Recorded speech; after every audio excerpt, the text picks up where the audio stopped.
All right, today, guys, I want to talk about one of my absolute favorite human beings and by far the best American president, Theodore Roosevelt. I love this man a great deal because he was a wealthy man, came from a wealthy family, and I would have actually loved to meet his father because his father instilled him with a sense of responsibility for his fellow man that is really never been seen by any of our presidents or really by too many people of influence quite like him. He was an amazing man, and he did an amazing stuff. He started off as a sick kid who decided he didn't want to be sick, worked on his health. He was so sick he actually had to have tutors. He couldn't go to school. But he worked on himself, became an incredible athlete. And, and he was actually one of the reasons I love him. He was the very first mixed martial arts president ever because he studied boxing and he studied wrestling and he studied jiu-jitsu and he studied judo. And he participated involved. In fact, he lost part of his sight doing a exhibition boxing match where he got thumbed in the eye by accident near the end of his presidency. He was a great man. But what we're going to do is talk about probably his most talked about quote or speech, which is the man in the arena.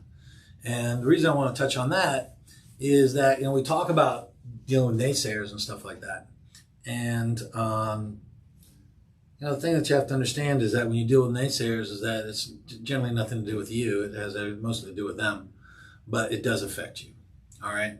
And so whenever I get like that, because I get like that, I love studying his quote. I like rereading. In fact, I like rereading all his quotes. He has some of the best quotes ever. I used to have an app on my phone that had Theodore Roosevelt quotes, and it was awesome.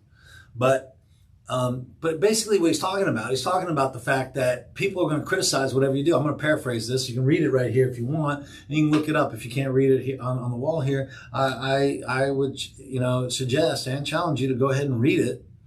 Get a copy of it, put it in your wallet or put it on the wall, put it in somewhere you can see so you can get this, okay? Because, when most people talk about not being judged and not doing this, they tend to be losers. I don't want to be, because there tend to be some losers who do like shitty stuff and go, don't judge me because I'm being me. Well, okay, we can't help. If being you sucks, then that sucks. That's just the way it goes, all right? But this, Teddy Roosevelt was talking about doing stuff, and he was a winner.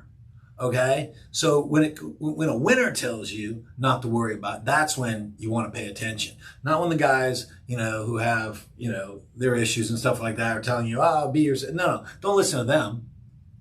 Okay, what do they know? You want to listen to a guy who's an absolute winner. Teddy Roosevelt, absolute winner. Okay, and you want to pay attention to him. So, basically what he's saying that there's going to be critics. They're going to point out when you're not doing the stuff. He's talking about how a strong man stumbles and stuff like this. And you know what? Their criticism, the armchair criticism, stuff like that, it used to bug me in the fighting. If I had $1 for everybody that wanted to tell me how to be a better fighter, who never, ever fought a day in their life, okay, I would be a wealthy man, okay? All right? Or the guys who will sit there and talk to me how I suck because I lost a fight, who again, never fought a day in his life. Never, ever, ever. And so, I used to bug me because again, like I put way too much of my self-esteem into my accolades, and it wasn't until I kind of got more settled with myself, that I just kind of let that stuff go and just kind of laugh it off. All right. But you're going to get the criticism. You're going to get people doing it. But really, that critic doesn't count. All right. That critic doesn't count. All right. Because they're not you. They're not walking in your shoes. All right. So they're going to point out how you could have done it better. And maybe you could have. But it's for you to learn. Okay. Not for them to criticize. All right. And here's the thing the best part about it. This thing is the last part, because you as far as we know, we only live one time in this life, right? This is our one go. This is not a dress rehearsal. This is it. All right. And when you at the end of your life and you look back on it, are you going to sit there and go, did I go for it in life or did I not? So I want you guys to think about it. You need to go for it, because even if you fail, all right, even if you fail, like as the quote goes, as you fail, I'm going to read it. Okay? if he fails while daring greatly, so that his place will never be with the cold and timid souls who know neither victory nor defeat.